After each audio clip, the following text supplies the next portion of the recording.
Hola, buenas tardes. Es como siempre un gran placer estar aquí en casa también. Muchísimas gracias a Juana por haber venido desde Madrid. Merci beaucoup Christian d'être resté à Toulouse pour partager ce moment avec nous. Nous avons en commun donc d'avoir tous les trois étudié à l'Université du Mirail, donc je ne vais pas... je vais oser vous lire une petite citation d'un des livres de Christian. Primero voy a presentar a Juana Salabert, que nació en París en 1962. Juana es hija de un periodista, traductor de Julio Verne y escritor Miguel Salabert, que después de las revueltas estudiantiles de 1956 se exilió, se autoexilió en Francia en 1958 y es una autora que estudió pues lettres modernes en la Universidad du Mirail y cuya narrativa se caracteriza por su dimensión épica, su lirismo, mucha densidad histórica y literaria, y está toda en español. Como, digamos, figura, maestra y también amiga, siempre citas a Ana María Matute.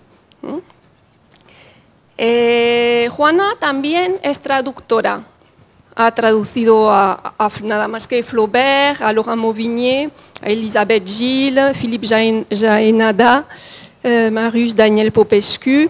Tiene una novela infantil, tiene un libro poco conocido pero apasionante que es Hijas de la Ira, que son testimonios de niñas de la guerra. Y entre su narrativa, su novela, yo destacaría tres momentos. La primera la escribió con 23 años, pero no se publicó hasta 1996, era Varadero, se publicó al mismo tiempo que Arde lo que será, que se tradujo al francés por Avenir, Souvenir, ambas centradas en dictaduras latinoamericanas. Luego está el ciclo más bien centrado en guerra civil, Segunda Guerra Mundial, La Noche Ciega, sobre la guerra en España, El Velódromo de Invierno, que se tradujo al francés por Le Vélodrome d'Hiver, y sobre la colaboración francesa con los nazis y en particular el tráfico de arte, El Boulevard del Miedo. Y las tres últimas más recientes novelas de Juana Salabert, en cambio, se centran en escenarios más contemporáneos. La Regla del Oro es una novela policíaca traducida por Métayer por La Règle de l'Or, que habla sobre todo del momento de la crisis en España, de las consecuencias trágicas de la crisis del 2008, a través de asesinatos de esos hombres que compran oro. La novela La Faz de la Tierra, cuya protagonista es una mujer maltratada por su marido que quería huir, se sube a un autobús que se cae por un barranco, y es una novela coral de la gente que la gente cercana que va a verla al hospital y se acuerda de su vida. Y la última, de 2022, es también una novela coral, se llama Atentado, y también pasa en una ciudad que aparece en casi todas las novelas de Juana, que es Finis, una ciudad cántara, donde irrumpen unos terroristas islámicos que primero, como en Niza, ¿no?, con un camión atropellan a la gente, luego sacan las armas y luego se encierran en el teatro de Finis para hacerlo explotar, ¿no?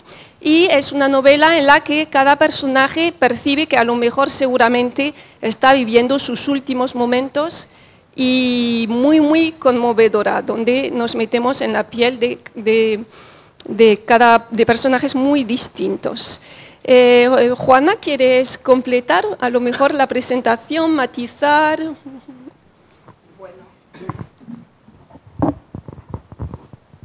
Bueno, Buenos días, buenas tardes a todos. Bonjour à tous. Voy a hablar en español por motivos del festival, maravilloso Festival Benengeli. Quería simplemente, está perfecta la presentación, agradecer al Instituto Cervantes, a Isabel Touton, a Christian Thier esta ocasión de poder conversar sobre littérature con todos ustedes. Muchas gracias. Bueno, gracias. Alors bonjour Christian, donc vous êtes né en 1969, pas vraiment à Toulouse, bien que la Wikipédia dise que oui, mais bon, vous êtes donc actuellement toulousain. Vous avez fait des études d'histoire aussi à l'université du Mirail avec un mémoire sur Drieux-La Rochelle et ensuite des études de sciences politiques. L'université du Mirail apparaît souvent à plusieurs reprises dans vos romans, peut-être que nous lirons un extrait. Vous dites dans votre dernier essai Poste restante, je suis un enfant de la Poste. Donc vous êtes, disons, un enfant de cette ascension sociale qu'a permis à une certaine époque le fonctionnariat et en particulier la Poste pour laquelle travaillaient vos parents.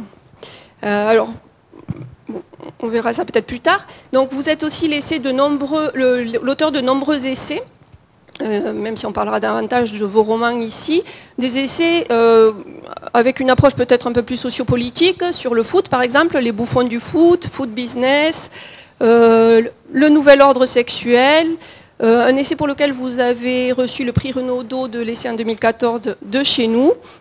Il y a le petit éloge amoureux de Toulouse que vous pouvez trouver puisqu'il y a une vente de livres des auteurs, ou par exemple le sarkozysme, je ne les ai pas tous mis.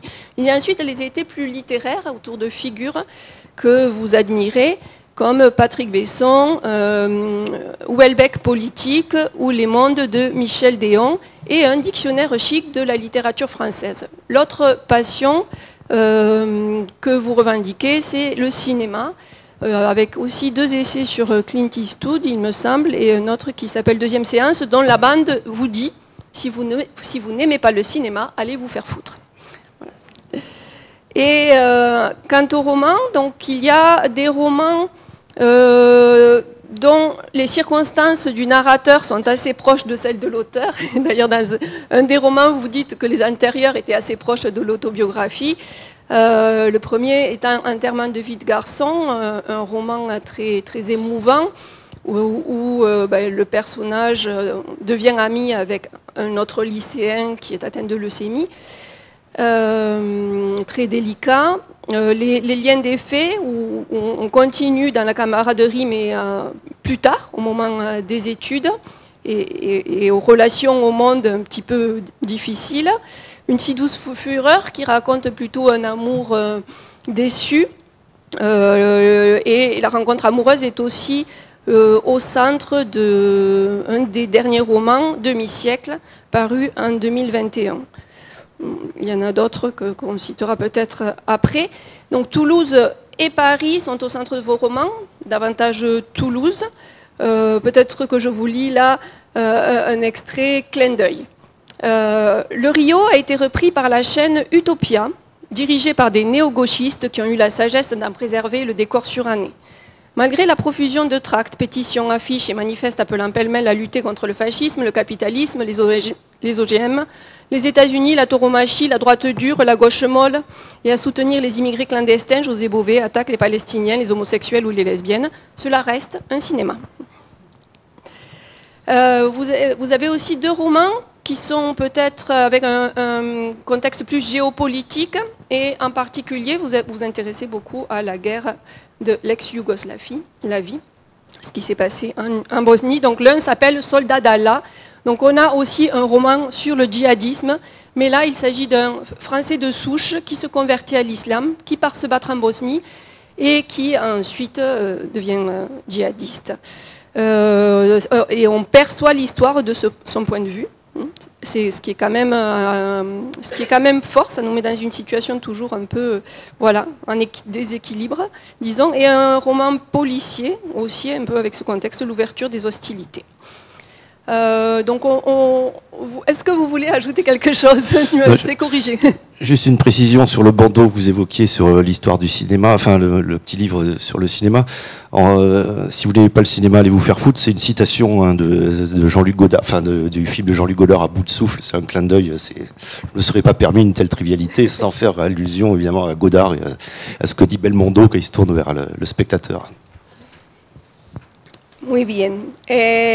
Y ahora, bueno, la primera pregunta, a lo mejor, en vuestras obras hay un sentimiento de pérdida con respecto a, sí, no lo he precisado aún, pero la temática general es literatura, humor o tragedia.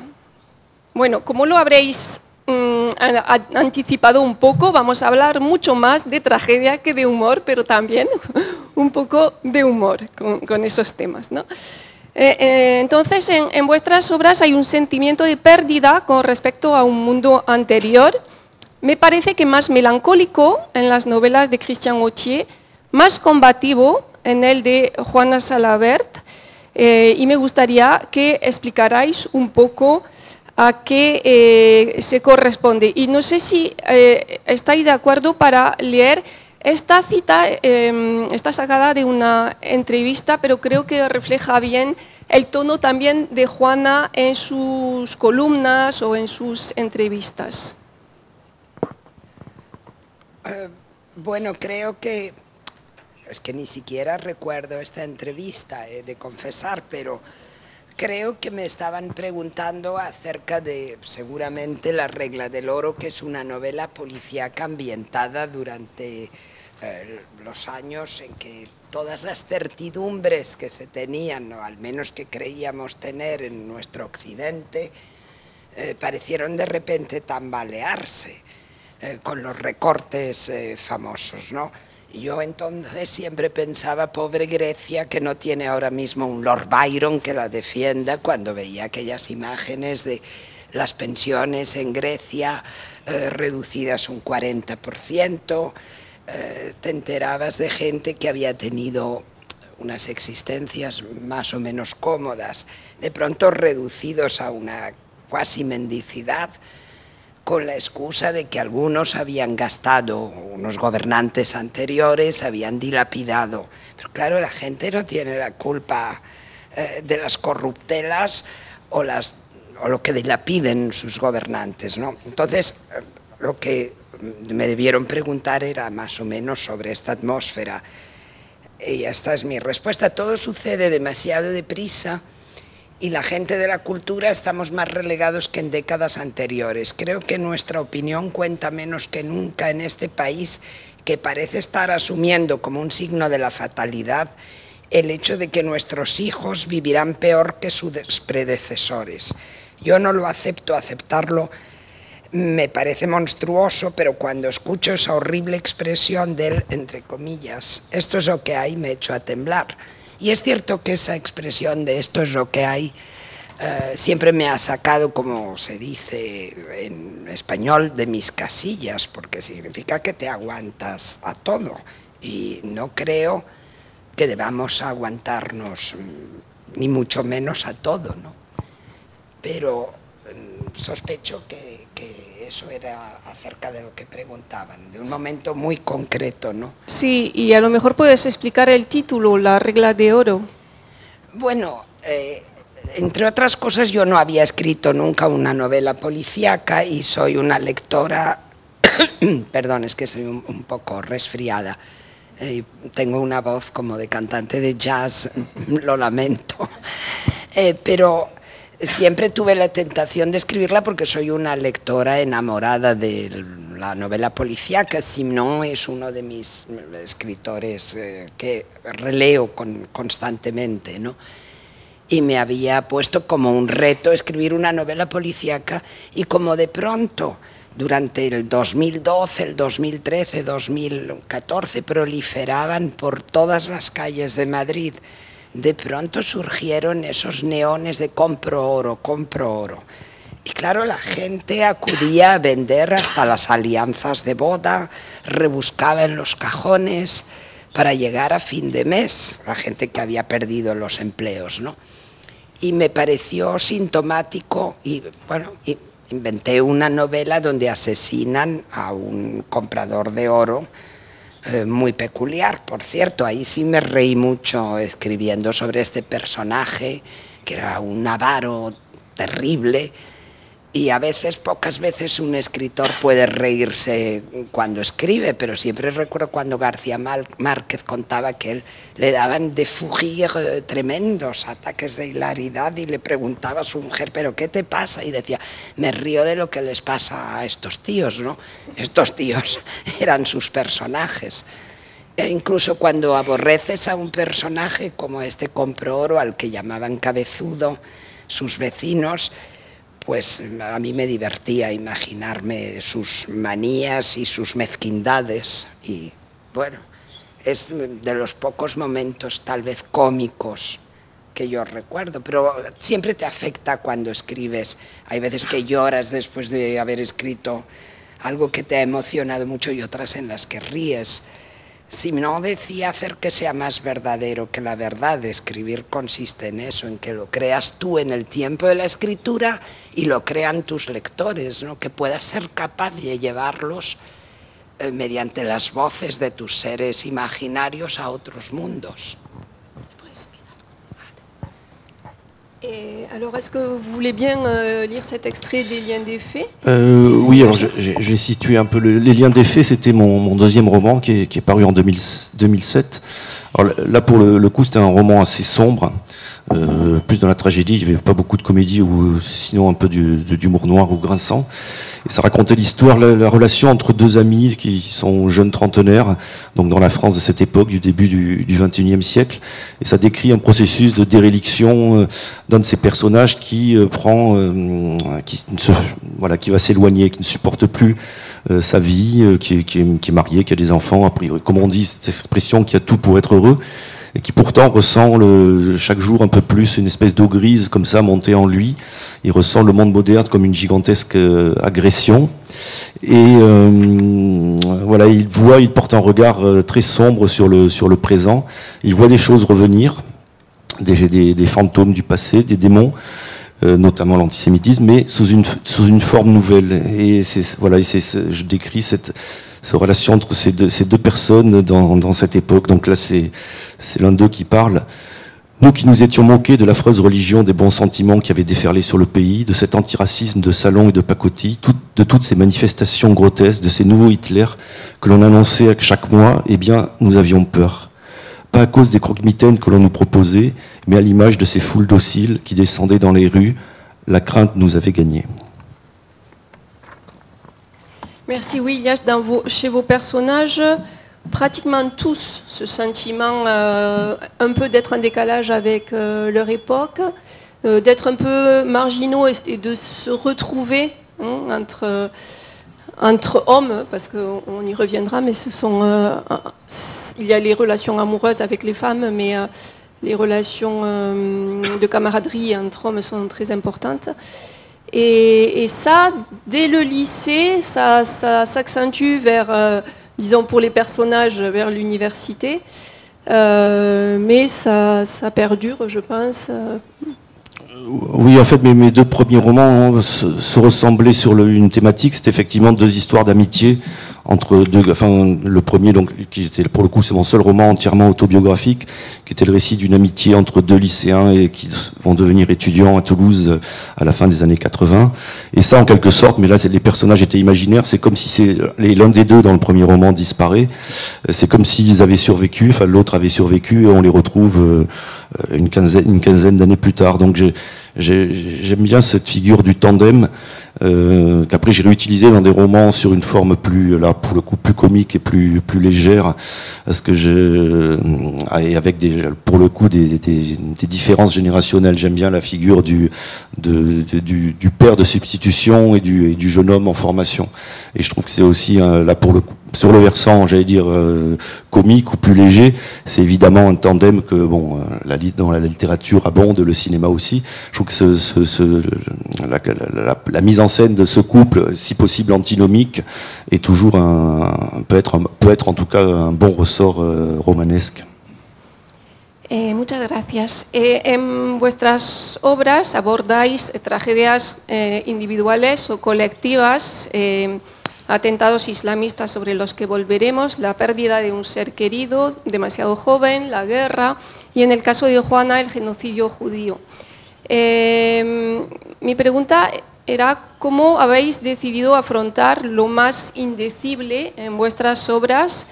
Juana, por ejemplo, nos pones en la piel de personas que están dentro de las cámaras de gas. Sabemos que no tenemos, desde luego, fotos de dentro, que no tenemos. Y no sé si vas a querer leer este fragmento de Velódromo de invierno. Sí, muy bien, pero yo no me he metido a ningún personaje en el interior, corrijo Isabel, de cámaras de gas. Hay pocos autores que lo hayan hecho, uno de ellos, para mí, admirable, inmenso novelista, para mí el Tolstoy del siglo XX, que es Vasily Grossman en Vida y Destino, que tiene un personaje, el niño David, con una médico, Sofía Levington, que le da la mano para acompañarlo hacia la cámara de gas. El niño, recuerdo que había ido de veraneo a la casa de sus abuelos, y me parece algo difícilmente superable. Todavía se me saltan casi las lágrimas al recordar esa parte de la gran novela de Vasily Grossman. No, ahí es un personaje que está pensando en su familia y pensando, sabe que murieron, es griego, sefardí, sabe que murieron en deportación, pero se está planteando cómo murieron. No, yo en Velódromo de invierno conté la historia imaginada, pero luego fue algo increíble, de una niña que logra escapar de velódromo y que vive perseguida toda la vida por la culpa, porque allá adentro quedaron su madre y su hermano pequeño. Y lo increíble es que presentando el libro en Tel Aviv, en un teatro, de pronto se levantó una señora y me dijo: ¿puede usted hablar en francés? Y luego traduce. Voy a hablar en francés, dijo, y luego me traduce usted a mí, no el intérprete, que era un intérprete argentino que iba a traducirme a mí al hebreo, ¿no? Y esta señora dijo: yo también salí de Velódromo de invierno, y de una manera muy similar a la que usted cuenta, y no he podido contar la historia de mi huida del velódromo hasta hace 3 años a mis nietas. Nunca pude contárselo a mis hijos aquí en Israel. Y aquello fue para mí una emoción inmensa escuchar. Dijo: y ahora quiero contar mi historia, la historia de esta increíble señora. Y pienso como Christian que sí, que lamentablemente el antisemitismo nunca se marchó, pero va adoptando nuevos rostros en la actualidad. Y es algo que debemos tener siempre muy presente. Para mí esa es una novela a la que he querido mucho, porque me marcó profundamente su escritura. ¿Quieres Sí, seguir? sí, perfecto. Se desnudaron en Treblinka con aquella pastilla entre las manos no desperdiciable, de jabón que antes de ellos asieron tantos muertos Furdenvergast, esa pastilla que pasaría enseguida tras la llegada de un tren a otras manos, esa pastilla barata que no conservó el calor de ninguna palma, ni supo nunca del tacto mojado de ninguna piel. Mi hermana pequeña era tan lista. Ramona tuvo que saber, tuvo que percibir. Ella siempre se dio cuenta de todo. Nadie podía ocultarle nada. Fue ella quien le contó a mi madre que Grete Wolf y yo. ¿Cuántas veces no me la he imaginado en Treblinka arrojando esa pastilla por el suelo, pisoteando su blancura de azufre y sosa y grasas, rebelándose contra la odiosa táctica del engaño último? Es un personaje, bueno, de hecho, como los personajes principales que está pensando en su hermana. Sí, sí, sí, es cierto. Perdona la confusión, sí, sí, sí.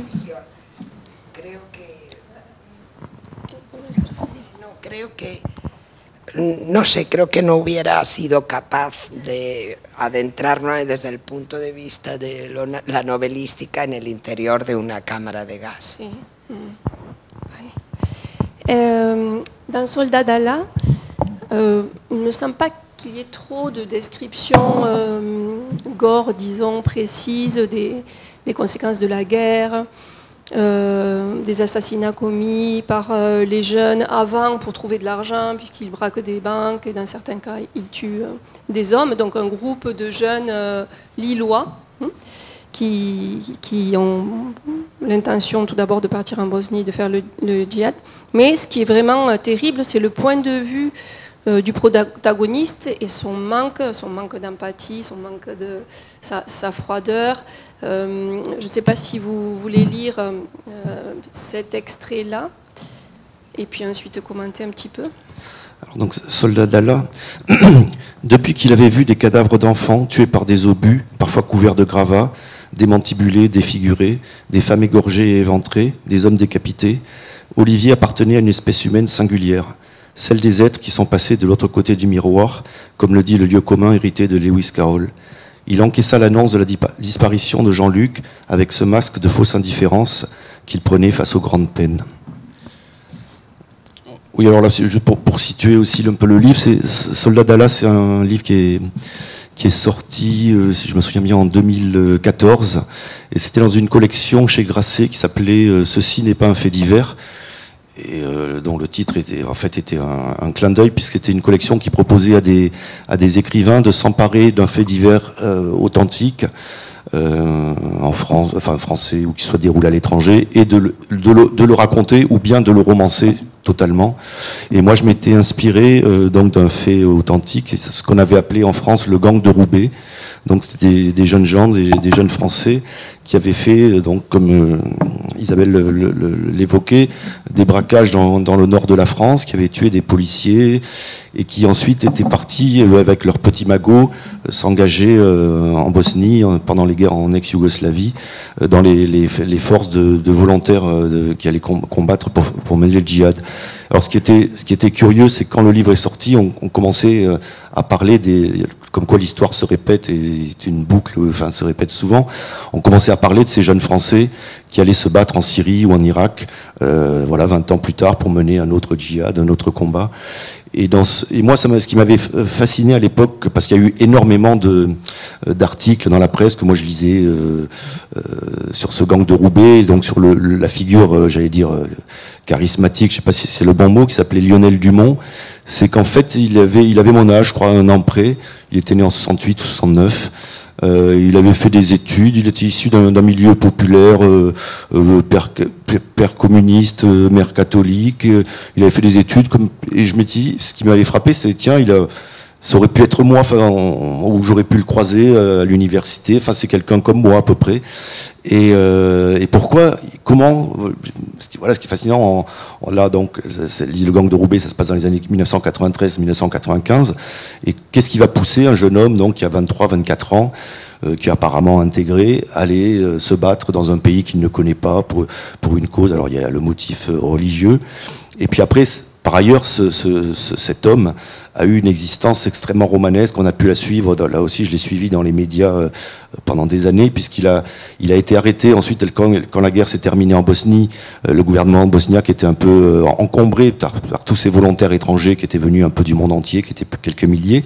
Alors beaucoup étaient morts évidemment, et puis les survivants avaient du mal à se réadapter à la paix civile, donc on les a un peu soit mis de côté dans des villages, et lui, là-bas, une fois que la paix est revenue, il a fait ce qu'il savait faire, c'est-à-dire il a refait des braquages, il s'était marié à une adolescente, il a fait des braquages, il a été arrêté par la police, et au moment, la veille de son extradition en France, pour qu'il réponde de ses actes devant la justice française, il s'est bizarrement échappé d'une prison de Sarajevo dont personne ne s'était échappé, et il a disparu. Et donc on a pensé à l'époque qu'il avait été éliminé par les services bosniaques pour éviter qu'il raconte des choses devant les tribunaux français. Et on a retrouvé sa trace en fait en 2002 en Allemagne. Donc là on est après le 11 septembre. Tous les services, comme on dit, moulinent, cherchent des profils inquiétants. Et lui, il était reparti en contact avec des nouveaux djihadistes. Et il se fait arrêter sur un parking en Allemagne. Et là, on a reconstitué un petit peu sa cavale. Et après, donc, les années suivantes, il a été extradé en France. Où il a été condamné à 25 ans, puis 20 ans de prison. Je crois qu'il est sorti il y a 2-3 ans. Et ce qui était fascinant, là encore, c'était qu'il avait eu une existence déjà, donc après la guerre de Bosnie, totalement romanesque, puisqu'il a vécu sous une nouvelle identité en Asie, dans plusieurs pays, je cite de mémoire en Thaïlande, à Hong Kong, au Japon. Il a refait sa vie avec une jeune Allemande. Et voilà, et je trouvais dans un monde qui commençait déjà à être, j'allais dire, sous l'emprise de la surveillance, il y a toujours, moi, ce qui fascine aussi beaucoup en tant que romancier, de gens qui aiment bien imaginer des histoires, c'est ces fameuses, d'ailleurs, on le voit sur un autre plan, ça nous fascine avec l'histoire de Xavier Dupont de Ligonnès. Est-ce qu'il est possible aujourd'hui de disparaître et de revivre une autre vie? Peut-être dans un endroit dans le monde. Et voilà, il y avait beaucoup de choses à travers cette destinée que là encore je trouvais extrêmement romanesque. Et j'ai essayé de me mettre dans la peau de ce personnage, donc effectivement négatif, enfin voilà, vers lequel on peut pas avoir trop de sympathie, et d'essayer de comprendre, d'essayer de lui non pas de le justifier, mais de montrer ses raisons bonnes ou hélas la plupart du temps mauvaises, qui peuvent pousser comme ça un jeune homme à avoir cette vie totalement étrange. Oui, en effet, le personnage n'est pas vraiment condamné. On est assez près de son point de vue. Oui, je sais, la simple description de certaines choses qu'il a faites ou que mon personnage romanesque commet, bon, suffit on n'a pas besoin de l'accabler, quoi. C'est quelqu'un qui a commis des crimes et des délits, mais voilà, hélas, ça fait partie de la condition humaine. Sí, claro. Bueno, es que justamente yo creo que el lector es quien saca sus conclusiones, que el novelista tiene que conseguir que sus personajes, aborrecibles o no, sean verosímiles, pero no es un juez ni un director espiritual. Entonces, para que una novela tenga entidad propia, hay que comprender como narradores, hemos de comprender a nuestros personajes, incluso aunque los detestemos. Yo, por ejemplo, para Atentado, pues la primera versión de la novela era desde el punto de vista de los terroristas, que están en la novela a través del discurso libre e indirecto como personajes, están víctimas y verdugos, y he tratado de adentrarme en la psique de unos y de otros. No escribí finalmente toda la novela como Christian con la suya, desde el punto de vista de los verdugos únicamente, porque me estaba poniendo enferma y reinicié y adopté diversos puntos de vista. Pero no es la misión de un autor dar sermones a través de sus personajes. Los lectores sacan sus propias consecuencias, yo creo. ¿Y cómo ha sido tu experiencia de la escritura de Atentado? Porque la experiencia de lectura es muy dura. Y es cierto que es sobre todo el punto de vista de gente, de personajes con los que nos encariñamos y esperamos, claro, que se salven, pero y el punto de vista de los yihadistas aparece así de manera, sí, en discurso indirecto. Hay uno que también es víctima. Sí, que curiosamente hace poco en la Universidad de Alcalá una señora me decía, es que el único que le pone bien es el que es más tonto de todos. Dije, eso no es cierto. Primero, yo no pongo ni bien ni mal a mis personajes. Los creo, y me adentro en ellos, en sus emociones, en sus anhelos, y en sus afanes, pero no rijo como vuelvo a repetir, como un sermoneador desde un púlpito, ¿no? Pero le pregunté, ¿quién es más tonto? ¿El que está asesinando a los demás de manera inmisericordia y haciendo estallar por los aires la belleza del mundo y las posibilidades de sus semejantes? ¿O alguien que es el hermano de uno de los terroristas y de pequeño era un niño superdotado en matemáticas, pero sufrió una meningitis y bueno, quedó, digamos, disminuido? Y él intenta parar, él decide no hacerse estallar porque le habían prometido su hermano, va a ser divertidísimo la entrada en el paraíso y va a ser todo genial, y piensa, no me estoy divirtiendo absolutamente nada, ¿no?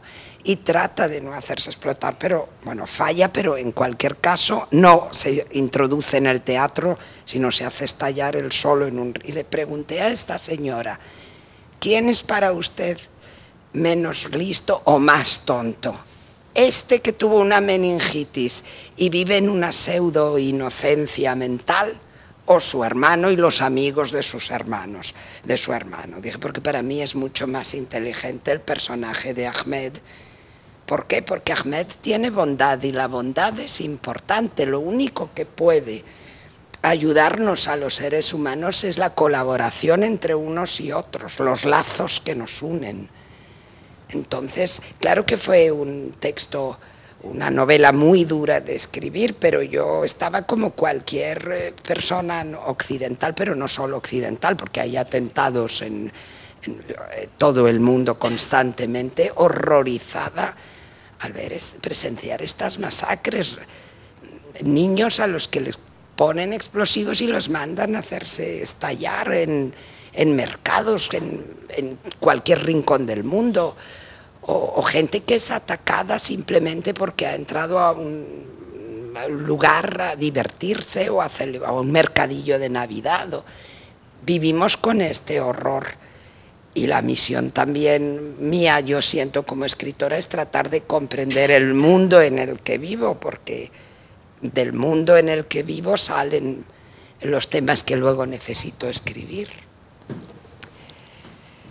Ahora vamos a hablar un poco de humor. Bueno, ¿os gusta consumir literatura de humor? Bueno, leer cine de humor. ¿Os gustaría practicarlo más o no? ¿Os parece fácil o no? Y bueno, luego la pregunta es sobre la introducción del humor en los momentos más trágicos, ese humor a lo mejor que puede ser negro, como era el de Charlie Hebdo, o no, que puede ser un poco más de desahogo, de autoirrisión. A lo mejor para dar un poco de consistencia a la pregunta, vamos a leer también dos fragmentos. Uno sacado de Une certaine fatigue de Christian, qui est le début. Donc le père va mourir du personnage du narrateur. Mon père a très mal vécu sa mort. Il est parti en colère, ne mourant qu'à regret et la rage au cœur. Visiblement et même audiblement, papa était revenu d'entre les morts. Mais qu'est-ce que c'est que cette chienlit ? Je ne savais pas si Marie avait réussi à persuader Dieu de nous accorder un geste de miséricorde et repousser l'examen de cette question à plus tard. Cependant, il fallait bien reconnaître que la quasi-résurrection à laquelle nous venions d'assister relevait du miracle. Ingrat, le miraculé sortait du coma de fort mauvaise humeur. Oui, alors là, c'est un roman pour le coup qui illustre parfaitement le thème tragédie et humour ou comédie.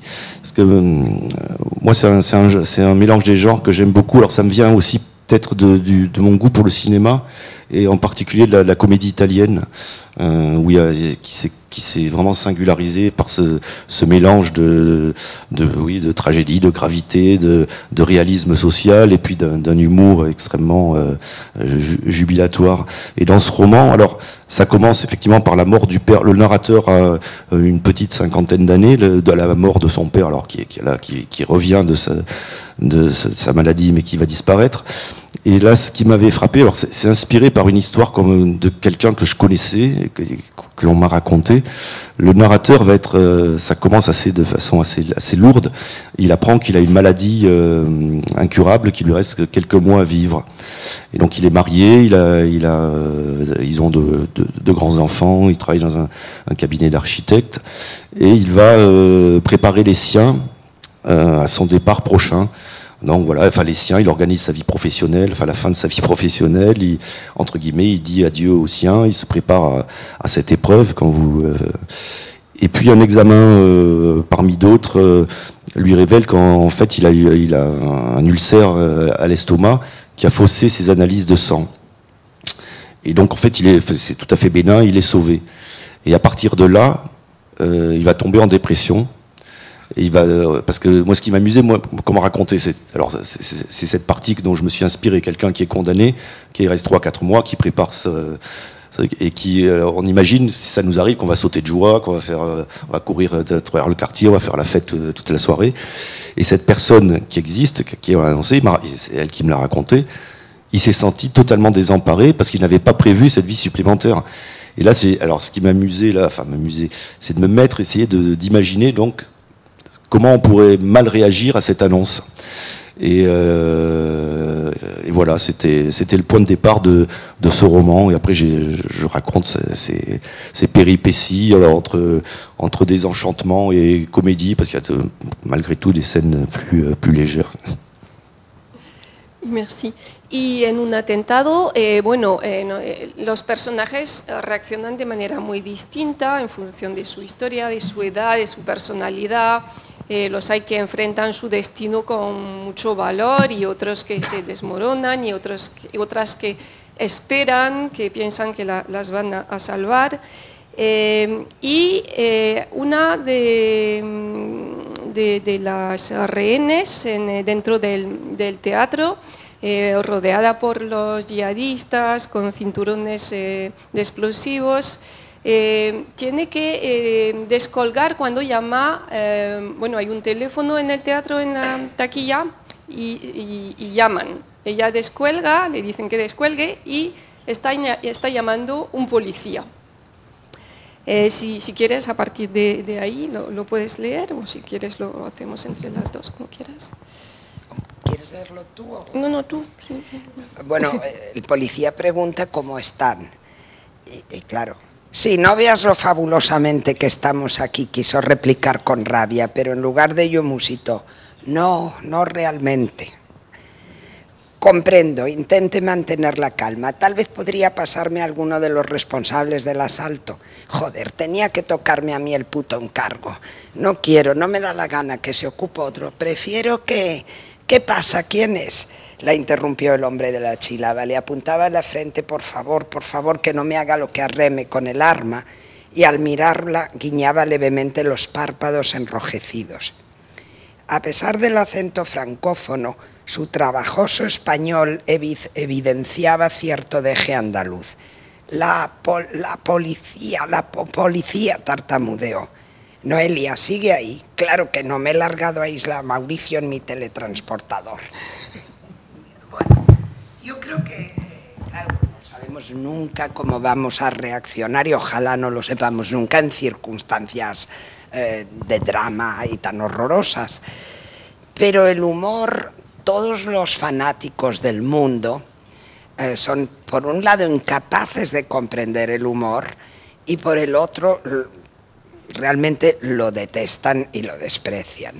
Hizo más daño al nazismo probablemente películas como To Be or Not To Be que muchas otras que eran excelentes películas de propaganda, pero ahí en ridiculizar al dictador, al totalitario, de evidenciar su estupidez, sus carencias mentales, psicológicas, siempre a través de la risa, siempre ha sido una bala directa al corazón de ciertas ideologías, ¿no? Y es algo que es muy difícil de conseguir, porque el humor, escribir una buena comedia ya sea cinematográfica o la novelística, a mi juicio es mucho más difícil que un melodrama, por ejemplo. Entonces, a mí me fascina la comedia, me encantan las comedias cinematográficas y también libros como estoy pensando, lo que me podía reír en la adolescencia y sigo riendo igual que cuando lo leí por primera vez con esa obra maestra de Jaroslav Hasek, las aventuras y tan quijotesca que es del valiente soldado Zweig, donde Jaroslav Hasek desmonta, es un Kafka cómico, por así decirlo, porque se burla con una enorme inteligencia de toda la burocracia de un imperio austrohúngaro ya embarcado en Primera Guerra Mundial. Pues fue tremendamente efectivo y no en vano los checos sienten a Zweig como tantos lectores de habla española podemos sentir nuestro a Cervantes, porque al Quijote y a Sancho, porque es muy contemporáneo y es un antihéroe de la risa, de la astucia y de la supervivencia en medio del caos, ¿no? Bueno, en vuestras novelas la literatura, el cine, los cuentos infantiles, la imaginación, no siempre salvan a los personajes, pero sí que les ayuda muchísimo. Son un refugio, a veces para los niños son una manera de poder enfrentar lo más trágico, justamente, darle otro sentido. Bueno, la pregunta sería ¿cuál es el valor añadido de la literatura para los personajes, pero luego para decir la tragedia con respecto a otros medios de comunicación, a las fotografías, al cine? A lo mejor empezamos con una cita de Une douce fureur de Christian sobre el valor o la ausencia de valor de la littérature. La littérature ne possède aucune valeur thérapeutique. Un temps, elle peut nous anesthésier, elle ne nous guérira pas de nos plaies et blessures. Ce n'est pas son rôle. Nous traînons avec des livres dans les poches et des phrases dans la tête. Pas dupes de cette fragile mais précieuse carapace, nous nous ébrouons dans une dimension parallèle entre les vivants et les morts, entre notre réalité recomposée et celle sèche et étroite des autres humains. Oui, ce roman, c'était une histoire d'amour très classique. J'avais envie, c'était mon troisième roman. J'avais envie justement, parce que je lisais beaucoup de littérature, enfin j'en lis toujours de littérature française contemporaine, et j'étais frappé de voir à quel point ce genre qui est j'allais dire, si on peut appeler ça un genre, mais enfin ce motif qui est peut-être le plus ancien de la littérature, qui a traversé les siècles, qui a donné tant de classiques et de chefs-d'œuvre, avait un peu disparu. Donc c'est ça qui m'avait intéressé. Et par ailleurs, oui, il y a cette idée, moi ce qui m'a toujours pris, on en parlait tout à l'heure avant le débat avec Juana, c'est que on pense que la littérature, dans le sens d'écrire, va nous rendre plus, j'allais dire, va nous soigner, va nous aider à nous sentir mieux, à expurger, voilà, nos peines, nos chagrins, les absences, etc. Or pas du tout, enfin c'est pas le rôle, enfin hélas ou tant mieux, c'est pas la fonction, c'est pas le rôle de la littérature. Alors ça peut marcher pour nous lecteurs, quand on lit, on va peut-être se sentir mieux à lire, y compris des choses tragiques ou des choses qui vont nous apprendre, nous aider à voir, enfin ou à comprendre ce qui se passe autour de nous, les élans du cœur et du cerveau. Mais en soi, la littérature, pour ceux qui écrivent, ne guérit de rien. Voilà, je pense beaucoup, parler des gens qui ont traversé des drames, la guerre, la déportation, etc. Voilà, je pense que hélas, Primo Levi, on évoquait Michel del Castillo avant le débat. Voilà, ils se sentent pas mieux après avoir écrit leurs livres, même si les livres sont des chefs-d'œuvre. Par contre, vos personnages ont pratiquement une vie parallèle à travers leurs livres et surtout le cinéma. Oui, alors ça, je me suis inspiré là souvent. Ces personnages, je m'inspire de ma propre. Oui, vivent dans les livres et dans les films en partie. Alors évidemment, parce que sinon ils seraient internés, ils seraient fous. Mais oui, c'est des refuges. Enfin, et là, oui, c'est très personnel. Enfin, je partage ça. Moi, je vis énormément dans les livres et dans les films, et je pense que c'est cette vie parallèle. Alors c'est peut-être pas bien, mais parfois elle est aussi importante que la vraie vie. Bon, je ne sais plus en quel roman j'ai un dialogue avec un personnage qui se moque. Enfin, il relève cette phrase, on lui dit toujours « toi tu n'es pas dans la vraie vie ». Et lui il pense ou il répond « mais la vraie vie, je vous la laisse si ça vous convient, le quotidien. Moi je préfère de temps en temps m'échapper avec les grands livres, les chefs-d'œuvre, devenir chauffeur de taxi à New York. Voilà, il y a plein de vies. Moi il y a un titre que j'aime beaucoup d'un livre d'Emmanuel Carrère, c'est « D'autres vies que la mienne ». Et vraiment la littérature, alors là pour l'écrivain, mais aussi et aussi surtout pour le lecteur, c'est ça ce qui est prodigieux, c'est que ça, et c'est l'argument, moi je dirais, quand on entend tous ces débats, c'est à quoi ça sert la littérature, est-ce qu'il faut lire, pourquoi il faut lire, qu'est-ce qu'il faut dire aux jeunes, d'autres vies que la vôtre, c'est tellement, voilà, c'est tellement évident et c'est tellement enrichissant, on n'a même pas besoin d'ajouter autre chose. Tout à fait. Sí, además, yo he comprendido toda mi vida muy bien aquello que decía Oscar Wilde cuando declaró en una entrevista que la muerte de Lucien de Rubempré había sido para él uno de los dramas de su vida. Porque efectivamente cuando te enamoras de las ficciones y de la literatura, sientes que estás convirtiéndote en muchos, que la lectura, no solo la escritura, la lectura te puede llevar a otros ámbitos, a otras voces, a muchas pieles, y en ese sentido todo el mundo es ficción, porque todo el mundo se cuenta a sí mismo la historia de su vida cotidianamente. Pero decantarse, o sea, elegir la literatura como modo de vida, apasionarse por las narrativas varias, te permite ser uno y muchos, y eso da una inmensa alegría de vivir, ¿no? Amplía los horizontes, y en ese sentido creo que sí, aunque es verdad que también creo como Proust que la literatura es un intento de catarsis que siempre termina en un fracaso, es una catarsis imposible. Y en ese sentido no está obligada absolutamente a nada. Hablábamos con Christian antes de entrar, todas estas gentes que hoy expulsan a Mark Twain y a tantos otros autores de las bibliotecas con la... no, es que dijo esto, escribió aquello.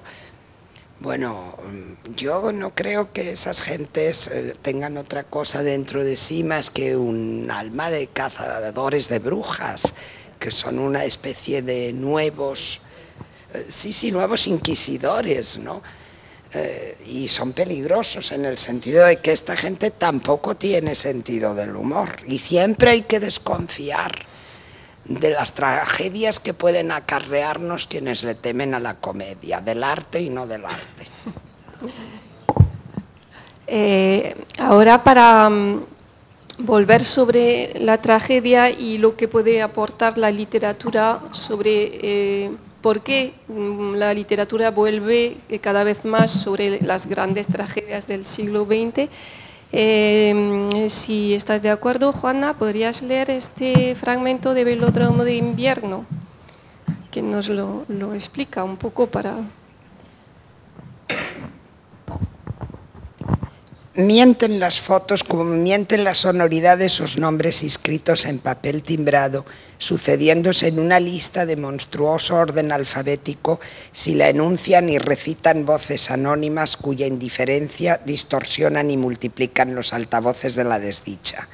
Estafan aún sin quererlo todos los libros de texto donde los muertos son un puñado de cifras, protagonistas de un capítulo de historia ilustrado por imágenes de las que dan miedo e inducen a girar muy deprisa las páginas sobre el pupitre, a rehuir la fijeza de unas pupilas que miran sin ver desde el interior de calaveras que respiran, por encima de los trajes rayados de mortaja donde aún crujiría, por unas horas o unas semanas, con un chasquido de hielos partiéndose, la pobre sonaja de sus huesos vueltos después lenta ceniza, sobre la tierra que ahora pisan quienes eluden el pavor de mirarlos. Miente casi todo y no engaña nunca nada, quise decirte Hershey. Mienten, pero no del todo, nuestras palabras que intentan apurar o capturar la intensa alegría, la tremenda desdicha del momento.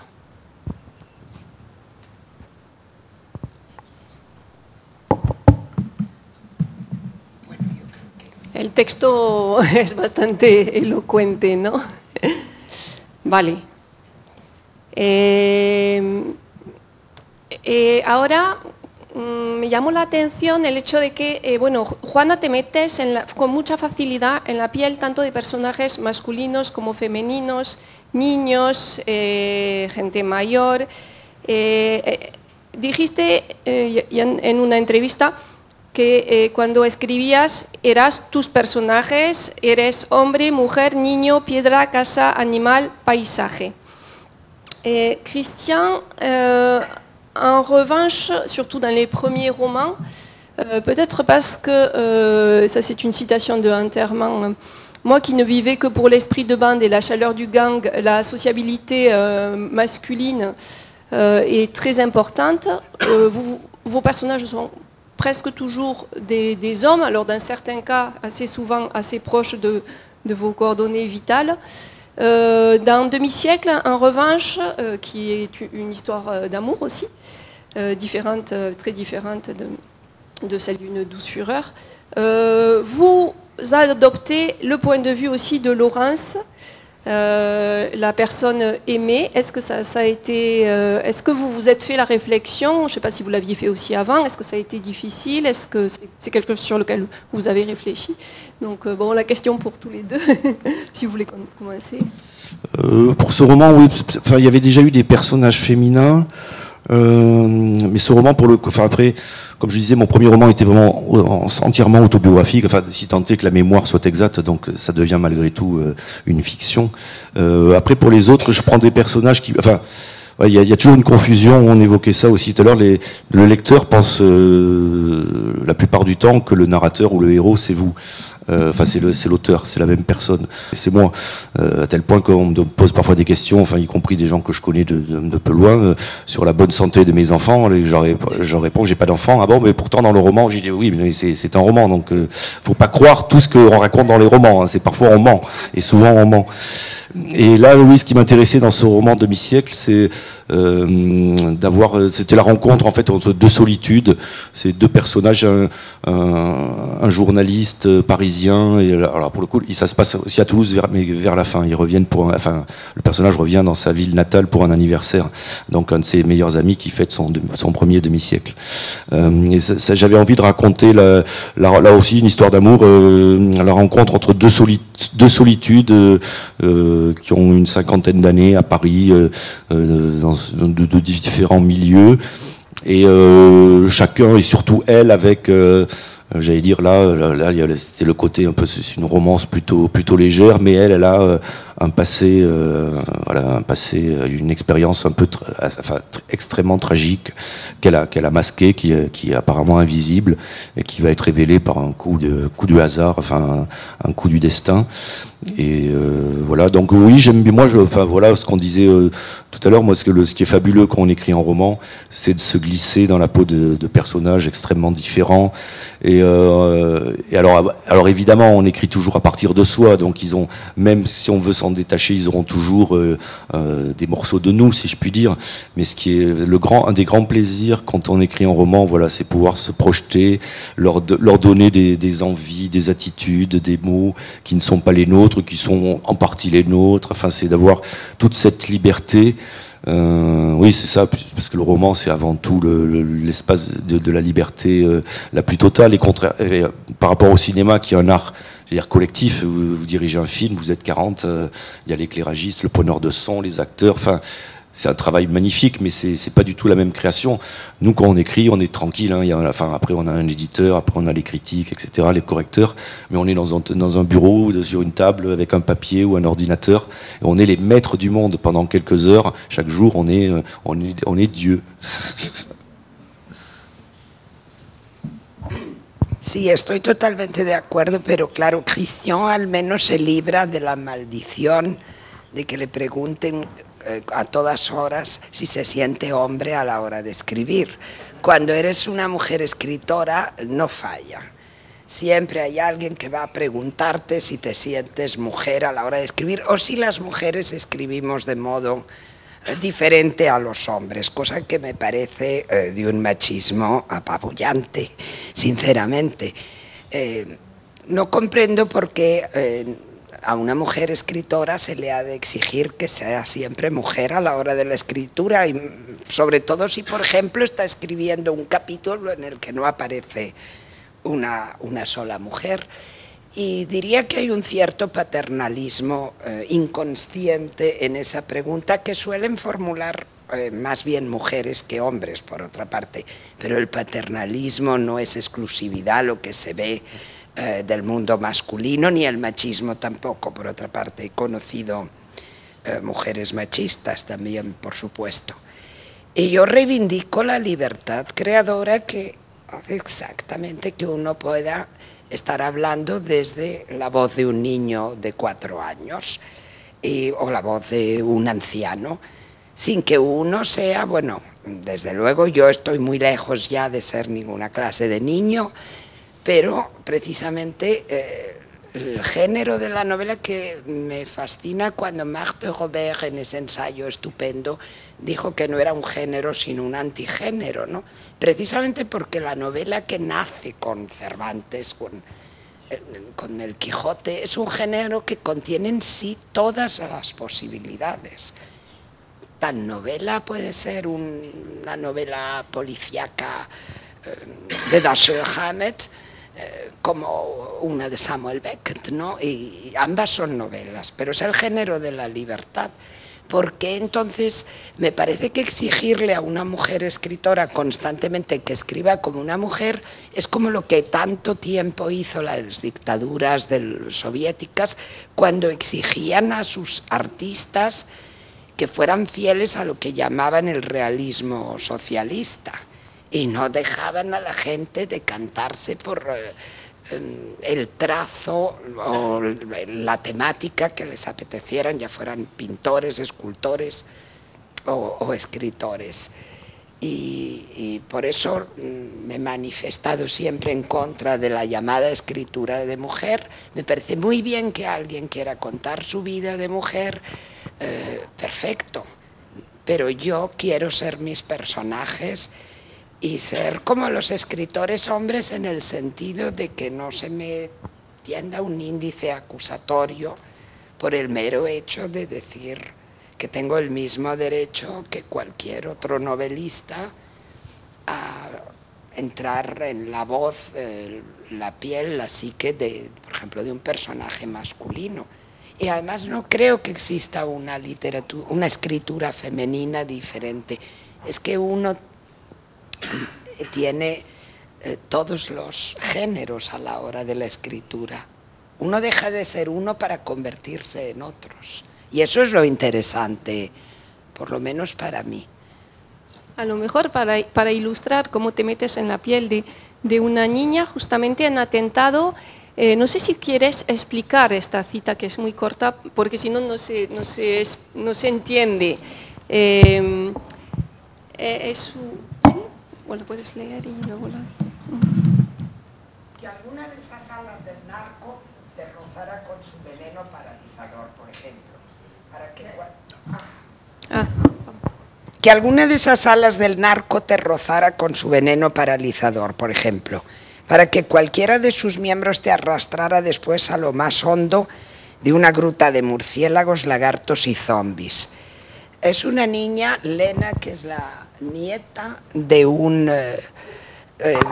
mexicano que ha dejado, un empresario mexicano, hijo de españoles republicanos exiliados, que ha dejado atrás México para ir a su patria de origen, a la península ibérica, al norte de España, esta ciudad imaginaria de Finis, porque estaba amenazados él y su familia por el narco.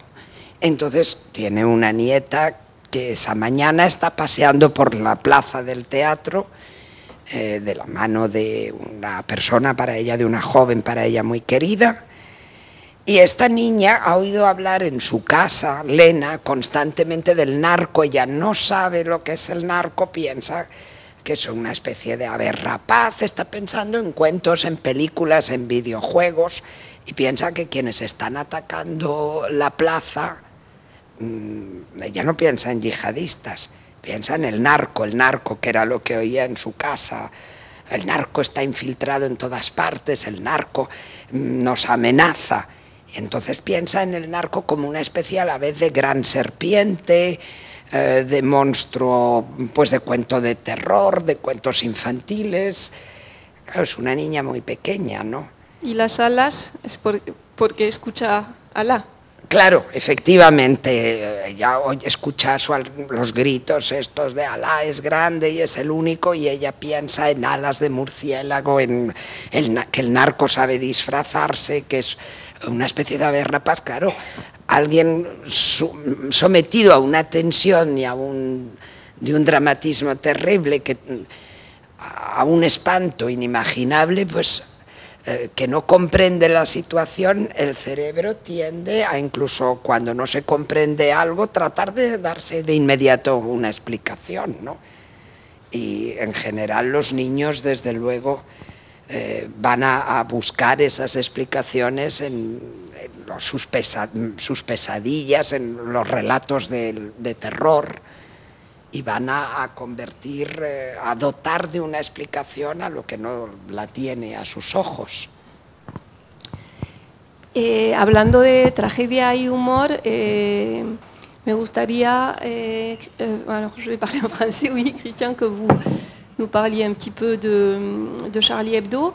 D'un demi-siècle, donc le personnage qui n'est pas vous, parce qu'il a une dizaine d'années de plus, mais peut-être que cette partie, oui, correspond à votre vécu, était ami de Bernard Maris, donc parle un petit peu du moment, c'est un journaliste, du moment où il apprend le massacre de Charlie Hebdo, la mort de Bernard Maris, il fait une nécrologie, et j'ai vu que vous aviez participé aussi à un volume d'hommage à Bernard Maris. Bon, voilà. Est-ce que vous voulez bien Oui, là pour le coup, alors j'avais inventé un personnage qui n'était pas moi. Je m'étais inventé, enfin c'était un double, quoi. Il est journaliste dans un grand hebdomadaire parisien. Il a écrit un livre, un roman, un unique roman qui est devenu culte 20 ans avant. Il n'a jamais plus écrit. Il se contente de mener sa carrière de rédacteur en chef des pages culture d'un grand hebdo, tout en étant de moins en moins intéressé par le journalisme parce que la profession change, etc. Et là, donc, on est dans les années, on est autour de 2000, l'histoire se passe entre 2014 et 2015. Et ça, pour le coup, là, c'est un passage qui était, effectivement, là, j'ai à peu près essayé de décrire ce qui s'était passé, enfin, ce que j'avais ressenti. Donc, quand il apprend, il est au travail et il apprend l'attaque contre Charlie Hebdo et le décès d'un de ses amis. Donc là, oui, c'est ça qui est, ça, je ne sais même plus comment ça s'est invité, pourquoi je voulais raconter ça. C'était pas forcément, en l'occurrence, c'est pas forcément c'est pas un hommage direct, c'est pas quelque chose, mais c'était aussi, je crois, pour montrer là, c'était la partie un peu sombre de ce roman qui est plus, enfin, qui alterne les deux, qui alterne gravité, légèreté, comédie.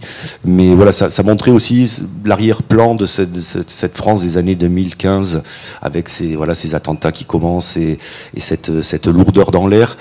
Et c'est pour ça aussi, enfin voilà, et l'aspect qui était plus solaire, c'était la rencontre entre cet homme et cette femme qui vont essayer de se donner une deuxième chance. Mais oui, et là pour le coup, je me suis servi vraiment, j'ai fouillé, enfin, et là j'ai pas eu besoin de fouiller beaucoup, mais j'ai reconstitué, oui, ce moment un peu irréel, parce que je sais pas si c'est très intéressant, mais moi j'ai des amis qui m'avaient averti un peu avant que ce soit rendu public.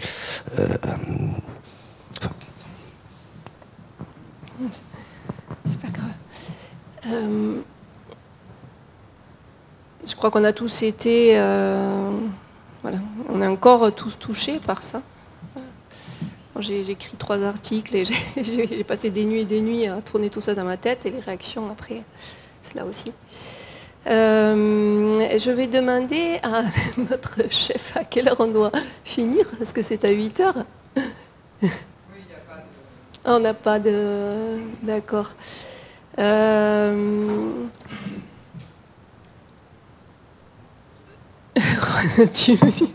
me trouve un petit peu suspendue. Ah ben oui, voilà, c'est le moment où on passe aux questions au public. Voilà, donc est-ce que vous voulez participer? Oui, je suis sûre, vous avez des choses à commenter, des questions à poser. Peut-être que vous avez, certains d'entre vous, lu aussi des romans de nos auteurs.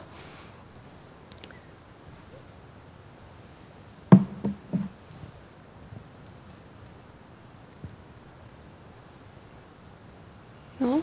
Alors peut-être pour pas finir sur une note trop tragique, je vais vous poser une question sur l'amour. Vous avez écrit un livre, Le Nouvel Ordre Sexuel, c'est ça ? Que je n'ai pas eu le temps de lire, je suis désolée, parce que vous en avez écrit beaucoup, donc je me suis concentrée sur les romans.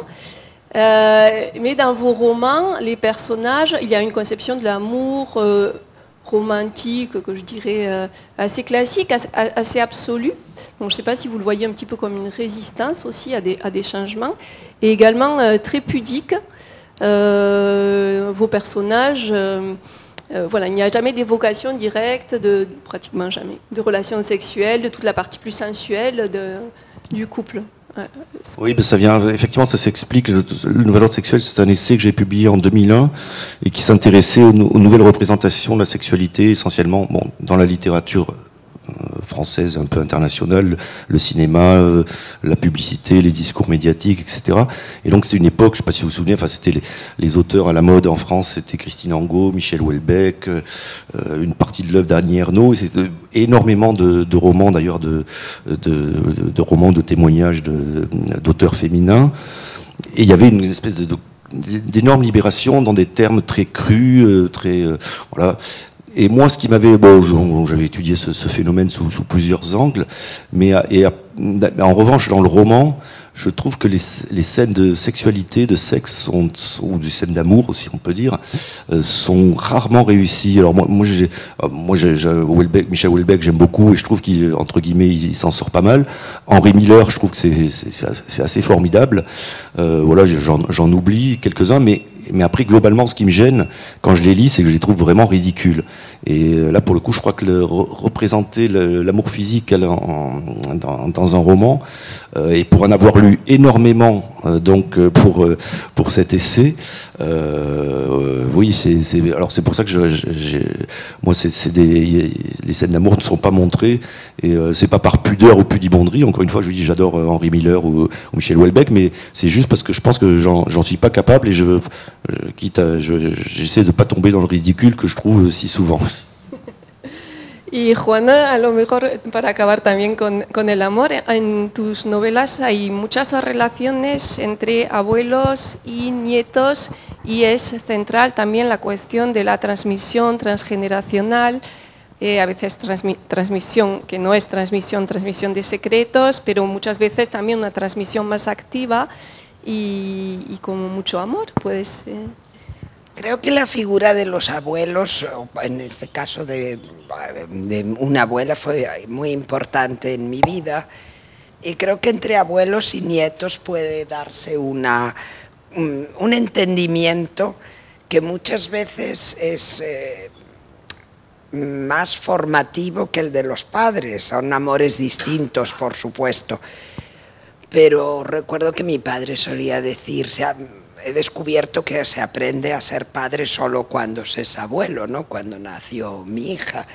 Y me parece una verdad muy cierta porque normalmente con los abuelos se tiene la posibilidad de expresar lo que jamás le contarías a los padres. Se da también una peculiar sentimiento de, no me atrevería a decir amistad, pero la familia, sí, una confianza amistosa y también en el sentido de puedes hacer partícipe de confidencias, cosa que con los padres hay un universo más jerarquizado y no siempre funciona. Y me ha hecho mucha gracia lo que ha dicho Christian. A mí también me encanta Henry Miller y Su misión es una novela que me encantó, pero sí encuentro yo también que a veces yo sería también incapaz de ponerme a describir páginas y páginas de relaciones sexuales como sucede en muchas de las novelas actuales, ¿no? Que es casi una gimnasia amorosa. Sales cansadísimo de la lectura de ciertos autores o de ciertas obras. Creo que Yo tampoco me veo capaz de tamañas proezas narrativas, pero en Henry Miller de todas formas hay un lirismo absolutamente maravilloso y en su misión hay una inteligencia también, de modo que no importa, pero en el caso, por ejemplo, de Anais Nin, ya era vertiginoso, y hoy es cierto que se ha retomado mucho de esa especie de gran narrativa sexual, un poco por el espejismo también de vamos a liberarnos muchísimo, pero es que yo creo que después del 68 eso ya estaba más que hecho, ¿no? Y además hay muchas clases de amor, y el amor entre niños y ancianos, en este caso nietos y abuelos, siempre me ha interesado muy particularmente, y me gusta escribir sobre él, sobre esa clase de amor. Alors peut-être pour finir, vous pourriez nous parler de l'amour entre potes dans vos romans qui est fondamental et qui est fondateur. Oui, c'est le thème de l'amitié, oui, c'est un des fils rouges. Si ça me touche autant, c'est peut-être parce que ça renvoie à l'enfance. Je crois que l'enfance, c'est le moment où on se crée évidemment les premiers amis. Et je crois que voilà, c'est quelque chose. Vous évoquiez au début le sentiment de la perte. Après, c'est quelque chose, c'est cette pureté des amitiés, des premières fois. C'est quelque chose qu'on essaie dans d'autres domaines. Après, on peut retrouver ça dans l'amour, dans plein de domaines différents. C'est quelque chose qu'on essaie de retrouver plus tard ou de préserver. Donc je pense que c'est peut-être pour ça que l'amitié est tellement importante. C'est la nostalgie de l'enfance. Enfin, c'est Bernanos qui parle dans un de ses livres de la voix du petit enfant qu'il a été. Et je crois que cette voix, elle accompagne peut-être pas tout le monde, mais beaucoup d'entre nous. C'est ce que tu dis, Juan, es lo que dices, Juana, sobre Ana María Matute, ¿no? Que no ha perdido su capacidad para ver como los niños. Sí, Ana María Matute, esa escritora maravillosa y que fue también una amiga maravillosa, ella solía decir que dentro de ella seguía habitando la chica de 13 años que fue. Y yo le recordaba siempre aquella frase de Onetti, en una novela maravillosa también de Onetti, donde decía: nunca terminaría de matar a la muchacha que llevaba dentro, dice Onetti de uno de sus personajes femeninos, ¿no? Y Ana María Matute tenía esa capacidad increíble de... Ya entrases en una de sus páginas o entrases en una habitación donde ella estaba o ella entrase en la habitación de tu casa, de transportarte de inmediato a un universo donde los imposibles no existían, donde la risa, el llanto, el miedo, pero también la suprema ilusión de la adolescencia, por ejemplo, estaba tan presente en ella que la observabas, y cuando te decía qué vieja estoy, voy ya para 81 años, decías, pero Ana María, tú jamás tendrás 81 años, en ti es imposible, y soltaba aquella risa espectacular y maravillosa.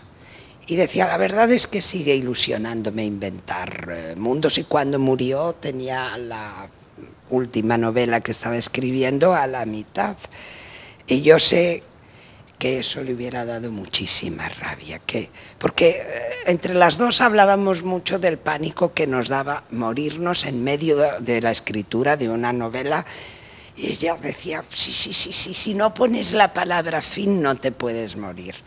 Y es una de las cosas que hablaba con otros amigos escritores, justamente cuando Ana María murió, de la rabia que habría sentido al saber que, porque siempre decía, si pones la palabra fin ya te puede atropellar un coche por la calle, o te puede caerse el avión en el que viajas, ya no importa, ya hiciste tu trabajo hasta el siguiente.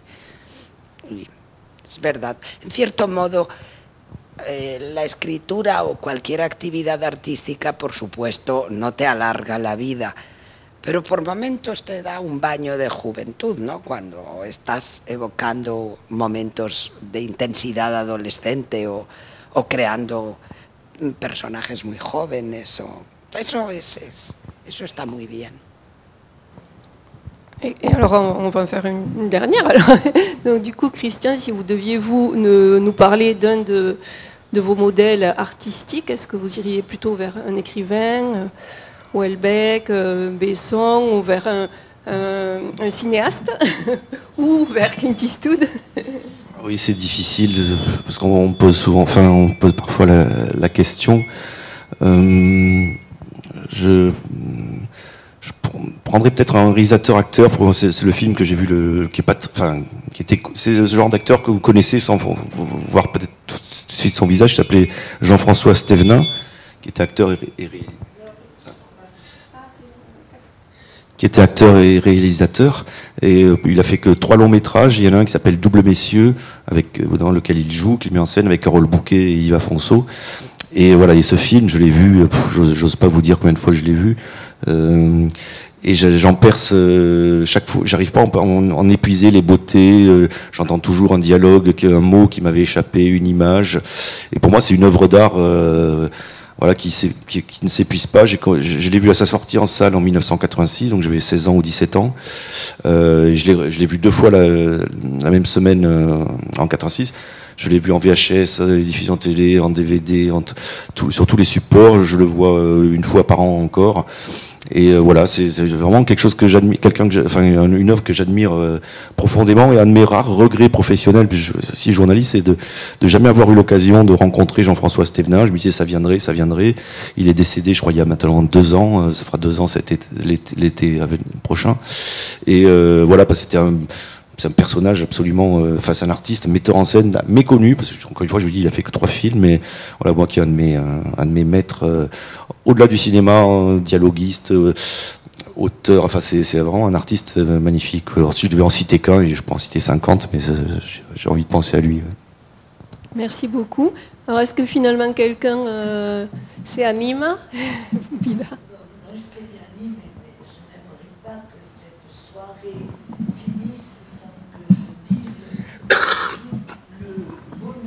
Parce que mon plaisir est très passager, tout le bonheur que j'ai eu à cette rentrée, à la qualité vraiment de ces 2 intervenants et à la maestria d'Isabelle pour les pousser vraiment à dire des choses aussi humaines et aussi profondes. Merci beaucoup.